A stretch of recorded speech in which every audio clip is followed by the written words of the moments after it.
اما بعد اعوذ باللہ من الشیطان الرجیم بسم اللہ الرحمن الرحیم والسابقون السابقون اولئک المقربون صدق اللہ العظیم قال اللہ تبارک و تعالی فی القرآن المجید والفرقان الحمید انما یأمر مساجد اللہ من آمن باللہ والیوم الآخر صدق اللہ العظیم۔ تمام حضرات درود شریف پڑھیے۔ الصلاۃ والسلام علیک یا رسول اللہ وعلی آلک واصحابک یا حبیب اللہ، الصلاۃ والسلام علیک یا نبی اللہ وعلی آلک واصحابک یا حبیب اللہ۔ اللہم صلی علی سیدنا و مولانا محمد معدن الجود والکرم وآلہ وصحبہ وبارک وسلم۔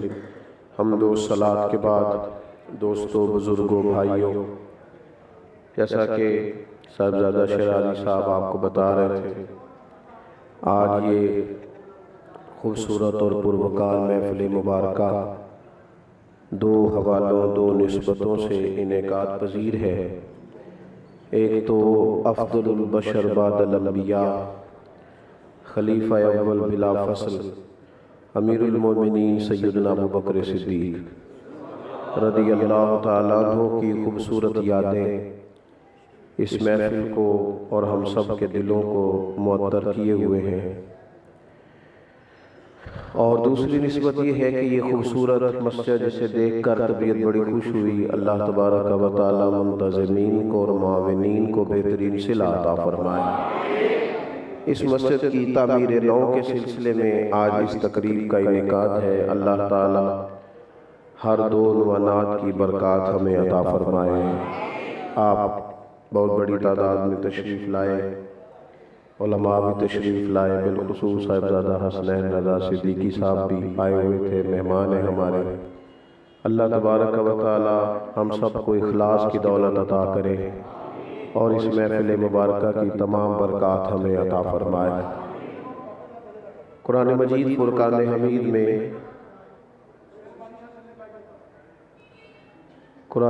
میں اللہ تبارک و تعالیٰ نے فرمایا والسابقون السابقون، فرمایا سبقت لینے والے سبقت لے ہی گئے۔ اولئک المقربون، یہی لوگ اللہ کی بارگاہ کے مقرب ہیں۔ انسان، میں نے زیادہ باتیں نہیں کرنی، بات شروع ہو گئی، چند ایک گزارشات کرنی، آپ توجہ فرمائیے گا۔ کچھ لوگوں کے شعور کی آنکھیں کھل جاتی ہیں، ضمیر کی نہیں کھولتے۔ حق کیا ہے، باطل کیا ہے، انہیں اچھی طرح سمجھ آ جاتی ہے۔ وہ گراؤنڈ ریالٹی کو دیکھتے رہتے ہیں، معروضی حالات کو دیکھتے رہتے ہیں، لیکن اپنے ضمیر کو بار بار سلا دیتے ہیں۔ پتہ چل جاتا ہے انہیں درست کیا ہے، سمجھ آ جاتی ہے صحیح کیا ہے، پتہ چل جاتا ہے تقویٰ کس جانب ہے، لیکن وہ فیصلہ نہیں کرتے۔ ہم نے دیکھا ہے کہ رسومات کے خلاف پوری تقریر کرنے والے شخص کے اپنے گھر میں جب کوئی تقریب ہوتی ہے تو ایک رسم بھی نہیں چھوڑتا۔ سارا دن انقلاب کی باتیں کرنے والے لوگ جب عملی زندگی میں قدم رکھتے ہیں تو صفر ہو جاتے ہیں۔ بڑے فکری، شعوری پیغامات دینے والے لوگ جب اس شعور اور فکر پر عمل کرنے کی باری آتی ہے تو پھر وہ پچھلی صفوں میں معاذ اللہ گھسنا شروع کر دیتے ہیں، الا ماشاءاللہ۔ نبی اکرم صلی اللہ تعالیٰ علیہ وسلم جب تشریف لائے اور حضور ایسی واضح نشانیوں کے ساتھ تشریف لائے کہ قرآن مجید نے کہا کہ یہود تو محبوب آپ کو اس طرح جانتے ہیں جس طرح کوئی اپنے بیٹے کو جانتا ہے۔ قریش مکہ، یہود، وہاں کے عیسائی، حضور کے قریبی سب سمجھ گئے تھے کہ رسول کریم اللہ کے آخری اور سچے رسول ہیں، اور وہ اپنی نجی محافل کے اندر، آپ غور کیجئے گا میری بات پر، وہ اپنی نجی محافل کے اندر اس کا اعتراف بھی کرتے تھے۔ ابو جہل سے جب اخنس بن شریح نے پوچھا کہ تمہاری رائے کیا ہے، تو انہوں نے کہا رائے دو ٹوک ہے، یہ سچے ہے۔ تو کہا مانتے کیوں نہیں؟ کہنے لگا مان کس طرح جائیں؟ کعبے کے متولی پہلے سے یہ ہیں، حاجیوں کو پانی پلانے کی ذمہ داریاں پہلے ان کے پاس ہے، نبوت بھی وہاں چلی گئی تو ہمارا اور ہمارے بچوں کا کیا بنے گا؟ قبیلے کو دیکھتے رہے، خاندان کو دیکھتے رہے، اپنی جھوٹی انا کو دیکھتے رہے. شعور کی آنکھیں کھل گئی تھیں، ضمیر کی نہیں کھلی. ڈھیر سارے لوگ تھے جنہیں پتا تھا سب ٹھیک ہے، لیکن ضمیر کو سلا دیتے تھے. اللہ نے یہ بھی کمال حضرت ابوبکر صدیق کو دیا، جس دن شعور کی آنکھیں کھلی ہیں فوراً ہی ضمیر کو جگایا ہے، کلمہ پڑھا اور مسلمان ہو گیا. حالات کو نہیں دیکھا وہ کس طرف ہے، حالات کو نہیں دیکھا. کچھ لوگ حالات کو دیکھ کر فیصلہ کرتے ہیں، کچھ لوگ حالات کو بدل دیا کرتے ہیں. حضرت ابوبکر صدیق رضی اللہ تعالیٰ عنہ نے فوراً کلمہ پڑھا. ہمارے ہاں لوگوں نے سمجھا ہوگا نیکیاں بھی شاید جمہوری ہوتی ہیں، ملک جمہوری ہے نا، لوگ سمجھتے ہیں نیکیاں بھی شاید جمہوری ہوتی ہیں، سارے کریں گے تو میں بھی کروں گا، سارے چلیں گے تو میں بھی چلوں گا. حضرت صدیق اکبر کا اس معاملے میں بھی پہلا نمبر ہے. انہوں نے کہا کوئی مانے نہ مانے، میری سمجھ میں آ گیا ہے، میں مدینے والے کا کلمہ پڑھتا ہی رہوں گا. تھوڑا سا نا اپنے ضمیر کو جگانا چاہیے. باتیں تو میرا بھائی مطلب ہمارے زمانے میں تو لا تعداد لوگ ہیں جنہیں باتیں آتی ہیں اور بے شمار آتی ہیں، اور جتنا اچھا ہر آدمی اپنے پیج سے دوسرے کو نصیحت کر رہا ہوتا ہے، یوں تو لگتا ہے کہ سب دانشور ہو گئے. سب لوگ ایسے ہیں جو بڑے زبردست قسم کے معنی خیز نظریات کے حامل ہو گئے، لیکن شعور بیدار ہے، ضمیر بیدار ہے، اس کو بیدار. دوسری بات، حضرت ابوبکر صدیق نے جب کلمہ پڑھا ہے پھر انہوں نے نبی پاک علیہ السلام کی غیر مشروط اطاعت کی ہے. دنیا میں جو غیر مشروط فرما برداری ہے وہ ہے بھی صرف نبی پاک کی. استاد صاحب ہوں یا پیر صاحب ہوں یا کوئی صاحب بھی ہوں، ان کی فرما برداری مشروط ہے. اگر شریعت کے دائرے کے اندر حکم کریں گے تو مانا جائے گا. اگر شریعت اسلامیہ سے ٹکراتا ہوا کوئی حکم دیں گے نا، وہ پیروں نے پوری طرح قبضہ کر لیا نا لوگوں کے ذہنوں پر، تو تباہی ہو گئی. وہ تفضیلیت کی بات کر رہا ہے یا رافضیت کی بات کر رہا ہے یا خارجیت کی بات کر رہا ہے یا معاذ اللہ تعالیٰ کو شریعت سے ٹکراتی بات کر رہا ہے، تو کہتے ہیں ہمارے پیر صاحب نے کہا. بھئی آپ بولے نا جی، او اشارے سے کہہ دو میرے بھائی، اشارے سے کہہ دو، آپ کی مہربانی. اللہ تعالیٰ آپ کو جزائے خیر عطا فرمائے. آپ لوگوں کو کچھ دقت ہو رہی ہے، جو لوگ کھڑے ہیں چلیں ثواب بھی زیادہ ہوگا انشاءاللہ تعالیٰ. بھائی اطمینان سے کھڑے رہے. اللہ تعالیٰ اوپر بھی جتنے لوگ ہیں ان کو بھی اللہ بہتر صلہ عطا فرمائے.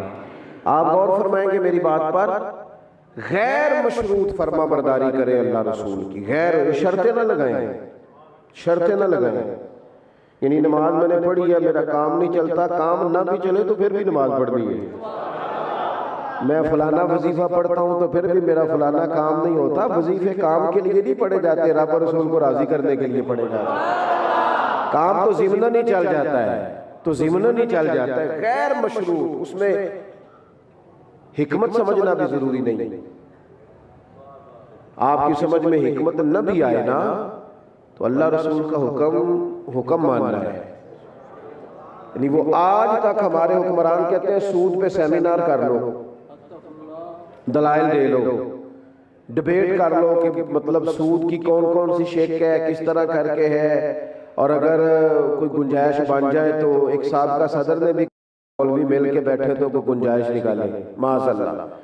او بھئی یہ غیر مشروط ہے اللہ رسول کی فرما برداری. کہہ دیا حرام ہے لہذا حرام ہے، جس کو کہہ دیا غلط ہے وہ ہمیشہ کے لیے غلط ہے. غیر مشروط. وقتی طور پر اگر آپ کی سمجھ میں وہ بات نہیں آ رہی یا کوئی دنیاوی نقصان بھی دکھائی دے رہا ہے تو غیر مشروط. دیکھیں یہ بخاری میں موجود ہے، آپ نے توجہ کرنی ہے میری بات پر. ہمارے ہاں لوگ غلام ہیں، کہتے ہیں ہم رسول اللہ کے غلام، اور ہیں بھی اللہ کے فضل سے. لیکن ان سے کہا جائے نا کہ آپ مسجد کی طرف آئے تو کہتے ہیں پیر صاحب دعا کرو میرے لیے.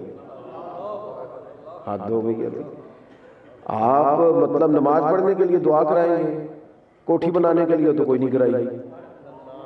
بینک سے تنخواہ لینے جانے وقت تو کسی نے دعا نہیں کرائی. یہ کیا مطلب؟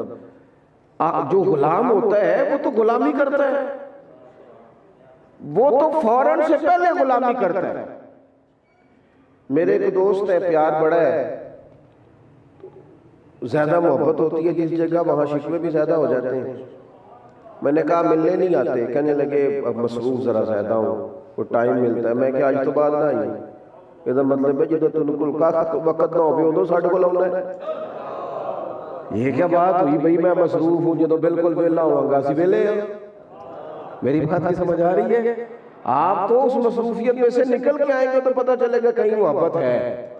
یہ کیسی محبت ہے کہ کوئی کام نہیں تو چلو آپ سے مل لیتے ہیں. یہ میں آپ کو سمجھانے کے لیے بات عرض کر رہا ہوں.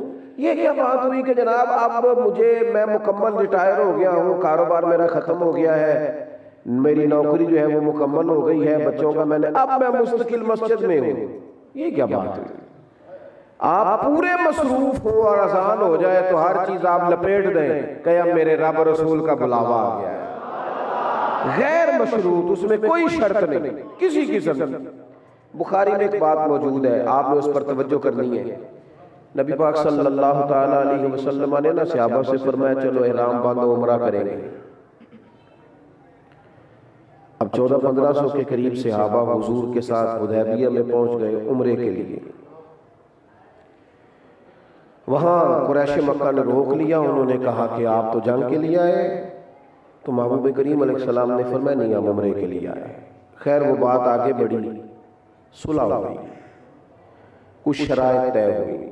ایک شرط یہ تھی کہ آپ اس سال واپس جائیں، اگلے سال آ جائیں. ایک شرط یہ تھی کہ اگر کوئی مسلمان مکے سے مدینے گیا تو مدینے والے رکھ نہیں سکتے، مکے کا بندہ واپس کرنا ہے. اور اگر کوئی مدینے سے مکے آ گیا تو مکے والے واپس کوئی نہیں کریں گے. میں اس کی تفصیلات اور جزیات میں نہیں جا رہا، صرف سمجھا رہا ہوں. اب یہ وقتی طور پہ لگتا تھا کہ شرطیں بڑی سخت ہیں. یہاں سے بندہ عمرہ کرنے جائے نا جی، تو وہاں جا کے پتہ چلے فلائٹ کچھ دن لیٹ ہے تو لوگ گھر نہیں آتے. کہتے ہر بندہ پوچھے گا کہ تو ہار شاہ ڈال کے گیا تھا. لوگ واپس گھر نہیں آتے، اور اتنے سارے لوگ، اور حضور نے فرمایا عمرہ کریں گے، ابھی واپسی ہو رہی ہے. اور پھر حال یہ ہے کہ شرطیں اور ان شرائط پر صلح ہو رہی ہے جن میں لگ رہا ہے شرطیں برابر کی نہیں. یعنی ہمارا بندہ کافروں کی طرف گیا تو وہ رکھ لیں گے، ان کا آیا تو ہم رکھ نہیں سکتے. حضور نور نبوت سے دیکھتے، اللہ نے غیب کے خزانوں کی کنجیاں عطا فرمائی ہیں. یہ جو کہا تھا نا کہ ان کا بندہ آئے گا تو واپس کرنا پڑے گا اور ہمارا جائے گا تو وہ نہیں کریں گے، اس کا مسئلہ رزلٹ یہ نکلا کہ وہ جو مکے سے نکل کے آتا تھا اسے پتا تھا حضور تو رکھیں گے نہیں، کسی تیسری جگہ جا کے بیٹھا. اور یہاں سے تو کسی نے جانا ہی نہیں تھا مکے. تو جو لوگ مکہ سے آئے اور مدینے جا نہ سکے، ان کا ایک الگ مجاہدین کا ایک پورا گروہ بن گیا، جماعت بن گئی حضرت ابو بصیر کی قیادت میں. انہوں نے پھر بڑا ستایا کافروں کو، بڑے تنگ ہوئے مجاہدین سے. پھر وہ جو اس وقت ڈنگے مارتے تھے نا کہ ہم نے تگڑی شرط منظور کرا دی، پھر وہی سب سے پہلے آئے کہ باقی بے شک رہنے دے، یہ والی تو ختم کرے ذرا. یہ حضور دیکھ رہے تھے نور نبوت سے. لیکن وقتی طور پر ہمارا زمانہ اس طرح کا ہے کہ لوگ سمجھانے سے نہیں سمجھتے، تجربے سے سمجھتے. نئی نسل تو تجربے کے بعد کہتی ہے تسی ٹھیک آندے سو، تو بھئی اب کیا فائدہ؟ تو آپ نے تجربہ کر لیا ہے، وقت بھی ضائع کر لیا، پیسہ بھی کئی جگہ پہ ضائع ہو گیا. اس وقت مان لیتے تو حضرت لقمان حکیم نے اپنے بیٹے سے کہا تھا بیٹا بزرگ جو بتاتے ہیں نا، بڑے سمجھدار لوگ، انہوں نے اس تجربے کی قیمت ادا کر لی ہے. قیمت ادا کر کے جو انہیں تجربہ حاصل ہوا وہ تمہیں بتاتے ہیں. تم اس طرح کرنا، مفت میں ان سے مشورہ لے لینا. اگر تم بھی قیمت ادا کر کے پھر تجربہ حاصل کرو گے، پھر وہ کام کرو گے تو وقت بھی ضائع ہوگا اور سرمایہ بھی ضائع ہوگا. عام دام پر سر مطلب اب وہ شرطیں طے ہو رہی ہیں. بخاری میں موجود ہے حضرت عمر جذبہ جہاد سے سرشار سیدھے حضور کی بارگاہ، عرض کی حضور آپ بھی سچے، قرآن بھی سچا، اسلام بھی سچا، ہم دب کے صلح کیوں کریں؟ تو حضور نے فرمایا عمر میں اللہ کا رسول ہوں، میں مرضی سے نہیں بولتا، میں وہی کہتا ہوں جو میرا رب حکم ارشاد فرماتا ہے۔ حضرت عمر نے فوراً عرض کی حضور آپ نے فرمایا نہیں تھا کہ عمرہ کریں گے؟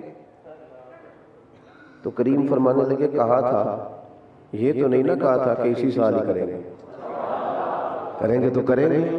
حضرت عمر کہتے ہیں میں واپس آ گیا، ذرا میں پیچھے آیا تو ایک جگہ حضرت ابوبکر صدیق بیٹھے تھے، میں جب حضور سے بات کر رہا تھا تو میں اور کریم تھے، اکیلے تھے ہم دونوں، ابوبکر نہیں تھے۔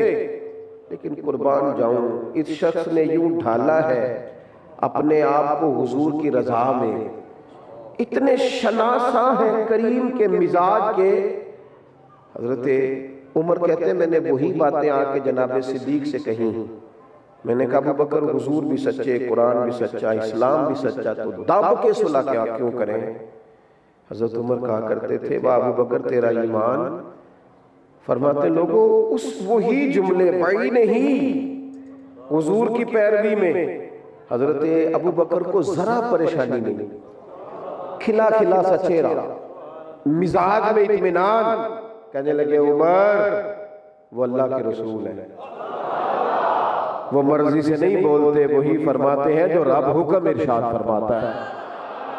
کہتے ہیں یہی میری بات ہو گئی تھی کہ ابوبکر تو اتنا شناسا ہے حضور کے مزاج کا، کچھ بندے طے نہیں کر لیتے کہ ہم نے ادھر ادھر نہیں ہونا، طے نہیں کر لیتے کچھ بندے، ہم نے غلامی کرنی ہے، جو بھی ہو جائے سانو قید سجن دا گہنا ہے، او جنج رکھے ایسا اونج رہنا ہے، طے کر لیا اپنی زندگی، جیسے محبوب کہہ دے وہی ہمارے لیے راہ نجات ہے۔ حضرت عمر کہتے ہیں میں تو پہلے جواب پہ حیران تھا کہ ابوبکر اتنا مزاج شناس۔ میں نے دوسری بات کی، میں نے کہا ابوبکر حضور نے فرمایا نہیں تھا کہ عمرہ کریں گے؟ کہتے فوراً حضرت صدیق بولنے کہنے لگے کہا تھا محبوب نے، یہ تو نہیں کہا تھا نا کہ اسی سال ہی کریں گے۔ کہتے ہیں اب تو حد ہو گئی ابوبکر قربان جاؤں آپ کے ایمان پر، کہاں اللہ تبارک و تعالیٰ نے آپ کو یہ دولت عطا کی اور کس طرح نوازا مالک نے آپ، غیر مشروع۔ تیسری بات، میں نے ایک بڑے بزنس مین کو پڑھا، دنیا کے ہر ملک میں انہوں نے کام کیا، لیکن کوئی مضبوط بیک گراؤنڈ نہیں ان کا، غریب گھرانے سے۔ کسی نے ان سے انٹرویو لیا تو پوچھا کہ جناب اتنے کامیاب آپ کس طرح ہوئے، انویسٹمنٹ کتنی تھی، تجربہ کتنا تھا، اور مشیر کون کون تھے، اور باقی معاملات کیا تھے؟ یہ جوان ذرا میری بات پر غور کریں، آپ اتنے بہترین قسم کے بزنس مین ثابت ہوئے، آخر پیچھے بیک کیا ہے؟ انہوں نے کہا کچھ بھی نہیں، نہ کوئی تجربہ نہ کوئی مال، میں نے صرف ایک کام کیا ہے، لوگوں کا اعتماد نہیں خراب ہونے دیا۔ جس بندے پر لوگ اعتماد کرنے لگ جائے نا تو سب سے مضبوط بندہ ہوتا ہے، سب سے مضبوط۔ آپ کو پتہ ہے حضور علیہ السلام نے فرمایا تہمت والی جگہ سے بچو، جہاں تم پر تہمت لگ سکتی ہے اس جگہ سے، یعنی لوگ تم پر اعتماد کریں، بد اعتمادی۔ میں ایک شادی کی دعوت میں مجھے جانا تھا، تو میرے ایک سنگی گاڑی لے آئے، گاڑی تھی کچھ 1 کروڑ والی، تو میں وہ شادی کی دعوت میں چلا گیا، تو وہاں نا پہلے صرف لوگ میری تصویریں کھینچتے تھے، پھر ساتھ گاڑی کی بھی کھینچنے لگ گئے، تو میں انہوں نے کہا میری نہیں، یہ پائیے دیجئے، یہ کس کس کو بتاتے پھریں گے بات؟ 1 منٹ سے پہلے نا اعلیٰ حضرت بریلوی رحمت اللہ علیہ کی مسجد میں اس زمانے میں نا تیل کے ساتھ لالٹین جلائی جاتی تھی، جو پرانے لوگ ہیں وہ جانتے ہیں، تو مٹی کا تیل ہوتا تھا تو بدبودار ہے، مسجد میں جلانا جائز نہیں۔ آپ کے ایک مرید ارنڈی کا تیل لے آیا، وہ اسپیشل نکالا جاتا تھا خوشبودار، مسجد میں انہوں نے جلا دیا۔ اعلیٰ حضرت فرمانے لگے تم تو لے آئے ہو نا کہ یہ خوشبو والا تیل ہے اور یہ جائز ہے، تو یہ ساری دنیا کو بتا کہ یہ مٹی کا نہیں۔ جو نماز پڑھ کے جائے گا وہ تو گھر جا کے کہے گا کہ مولانا کی مسجد میں جل رہا تھا مٹی کا تیل، چونکہ اور کوئی ذریعہ ہی نہیں ہے۔ کہا حضور پھر کیا کروں؟ فرمایا فرضوں کا سلام پھیرتے ہی جا کے لالٹین کے پاس کھڑے ہو جانا اور جو بندہ قریب سے گزرے اسے بتانا یہ مٹی کا تیل نہیں، یہ مٹی کا تیل نہیں۔ لوگوں کو نا سید ابو البرکات شاہ صاحب رحمۃ اللہ علیہ فرمایا کرتے تھے مولوی جتنا مرضی کہے میں گناہگار ہوں، عاجز بندہ ہوں، لیکن لوگ اس کا اٹھنا بیٹھنا دین سمجھتے ہیں۔ لوگ دلیل پکڑتے ہیں فلانا بھی تو کر رہا تھا۔ محتاط اپنے آپ کو رکھیں، تقوی والی زندگی میں رکھیں، بچیں تہمت والی جگہ سے، جہاں کوئی بات ہو سکتی ہے اس سے پرہیز کیا جائے۔ یہ ایک الگ عنوان ہے، اس پر بڑے دلائل ہیں، اگر مستقل اس پر بات ہو تو بات کی جا سکتی ہے۔ عرض یہ کرنا چاہتا ہوں کہ اعتبار کریں لوگ، اعتبار۔ ہمارے استاد صاحب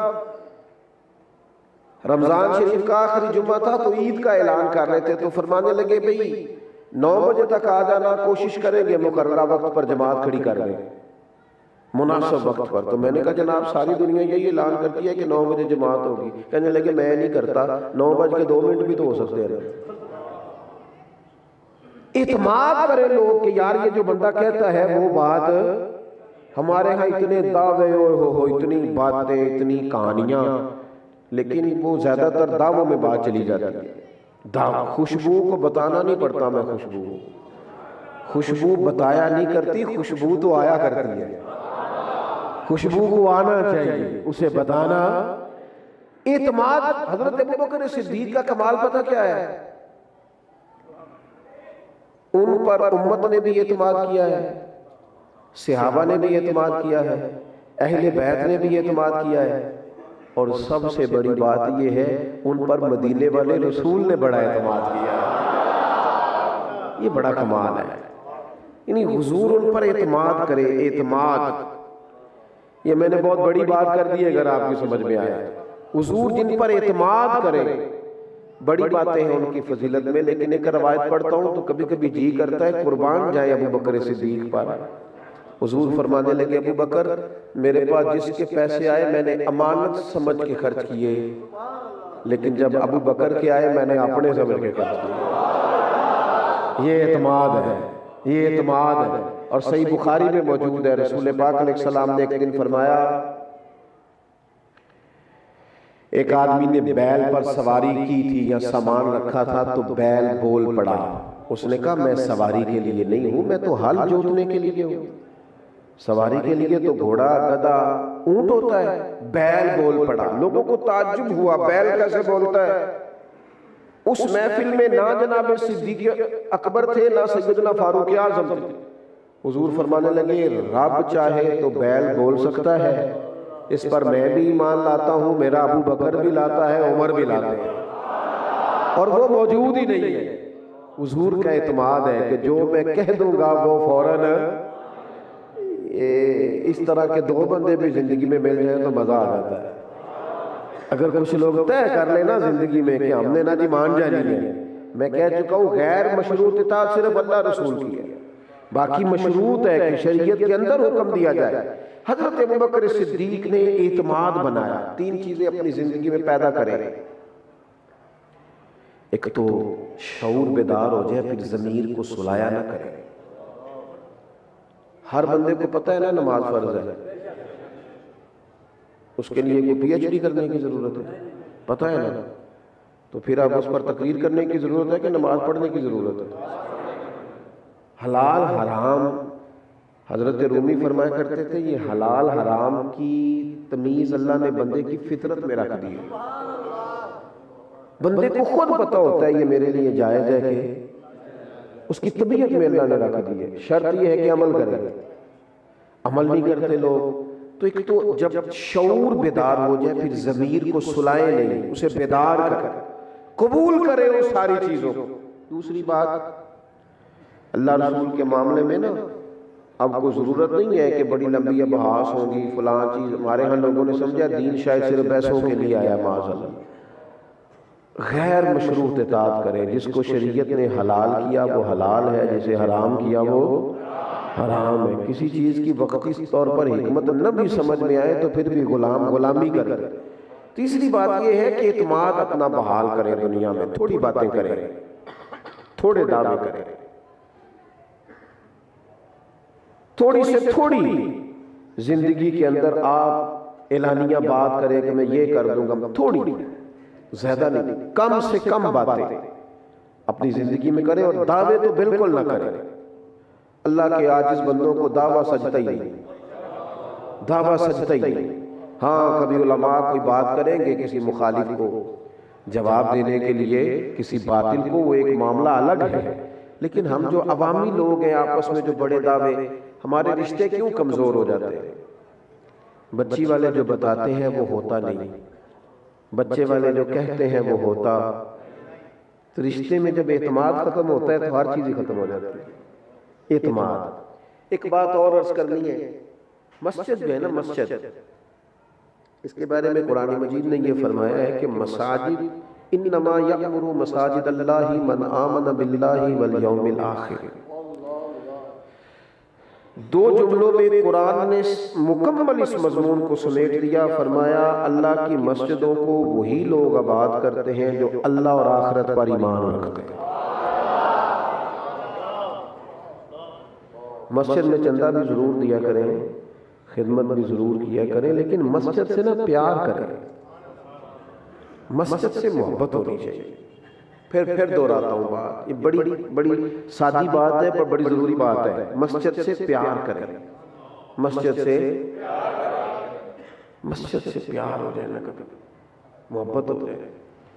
ہمارے اسلاف فرمایا کرتے تھے مسجد کمیٹی کی نہیں ہوتی، اللہ کی ہوتی ہے۔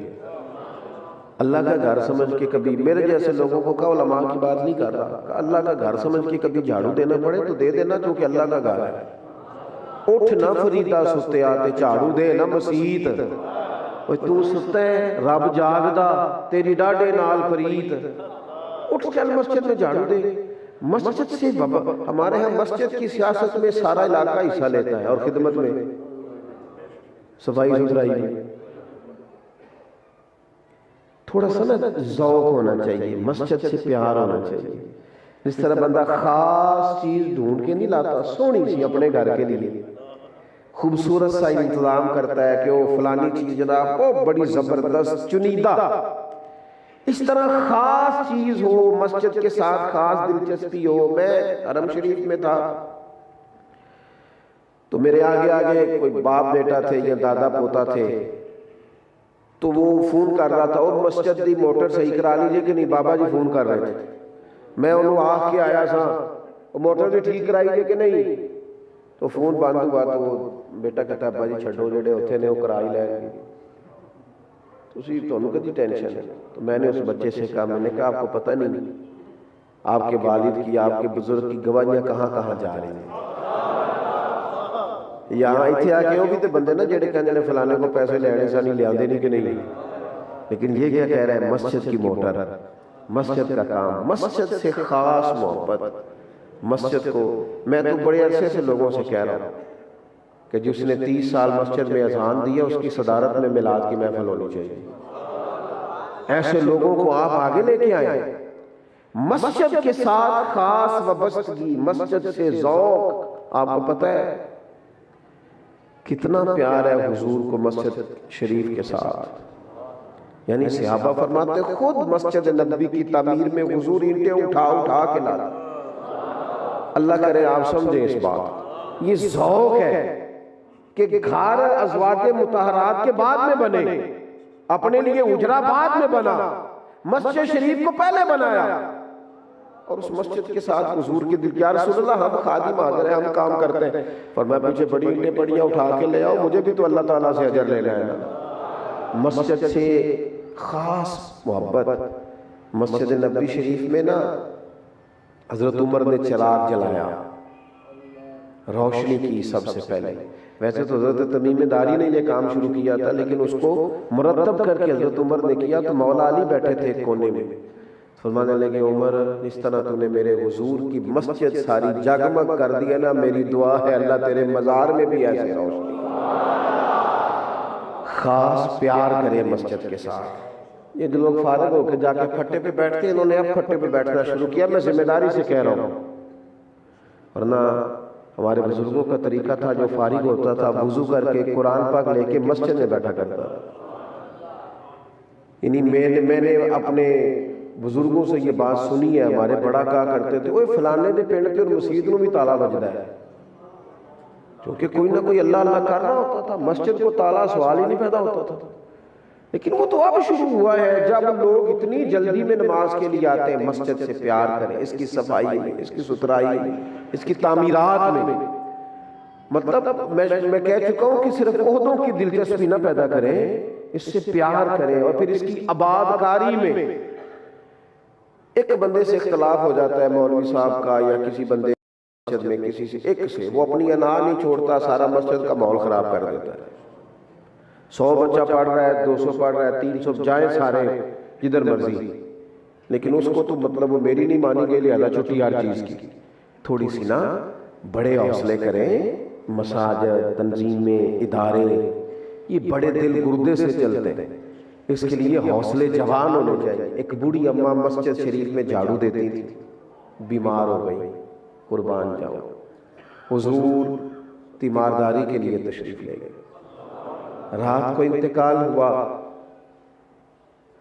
صحابہ کرام کہتے ہیں ہم نے حضور کو تکلیف دینا مناسب نہ جانا، رات ہی کو ہم نے ان کا جنازہ پڑھا، تدفین کر دی. صبح محبوب قبر سے گزرے تو فرمایا یہ نئی قبر کس کی؟ یا رسول اللہ. مختلف انداز میں روایت موجود ہے لیکن اس کی اصل بخاری میں یہ حضور فلاں خاتون رات انتقال کر گئی. سارا کچھ جاننے والے محبوب فرماتے ہیں مجھے اطلاع کیوں نہیں دی؟ ویسے تو دوسرا جنازہ جائز نہیں، لیکن اگر وارثوں نے نہ پڑھا ہو پھر جائز ہے. ایک تو حضور شارع ہے، حق رکھتے ہیں، اور دوسرا حضور ہی تو وارث ہے ساری عمر. لہذا قبر پہ کھڑے ہو کے محبوب نے فرمایا بناؤ صفحے میں دوبارہ جنازہ پڑھاؤں گا، کیونکہ یہ مسجد کی خدمت کرتی تھی. تو اپنی دلچسپی، اپنا ذوق، اپنا مزاج، اپنی طبیعت. میں نے بڑا نام سنا تھا بچپن سے حضرت مولانا ابو داؤد محمد صادق صاحب کا، بڑی عقیدت تھی. تو پہلی دفعہ جب میں ان سے ملنے گیا نا، اتنے بڑے عالم تھے، بڑے بڑے مفتیان کرام ان کے مرید تھے.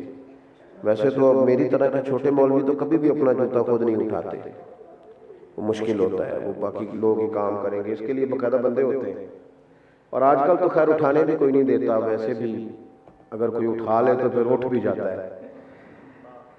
تو میں جب ان کو دیکھ اتنے علماء کے، مشائخ کے وہ شیخ، تو جب میں گیا پہلی دفعہ میں نے دیکھا تو مسجد میں صفیں بچھا رہے تھے، مسجد کی صفیں بچھا رہے تھے خود. میں نے انہیں اکثر مسجد کی چابیاں لے کے کھولتے اور بند کرتے دیکھا. یہ پیار ہے مسجد سے. ایک ہے کہ کوئی شخص کہے کہ مولوی صاحب آپ نے یہ کام نہیں کیا، اس کا یہ کہنا درست نہیں، لیکن یہ کہ مجھے شوق ہو جائے کہ رب کا گھر ہے. تو ایک تو جناب صدیق اکبر کے تعلق سے جو میں عرض کر سکا ہوں اس پر ضرور غور کریں. عقیدتیں بڑی مضبوط ہونی چاہیے ہماری صحابہ اور اہل بیت کے ساتھ. اور دوسری بات یہ کہ مسجد سے اپنی خاص دلچسپی پیدا کریں. اللہ تعالیٰ میری آپ کی اس حاضری کو قبولیت کا شرف عطا فرمائے. آخر دعوانا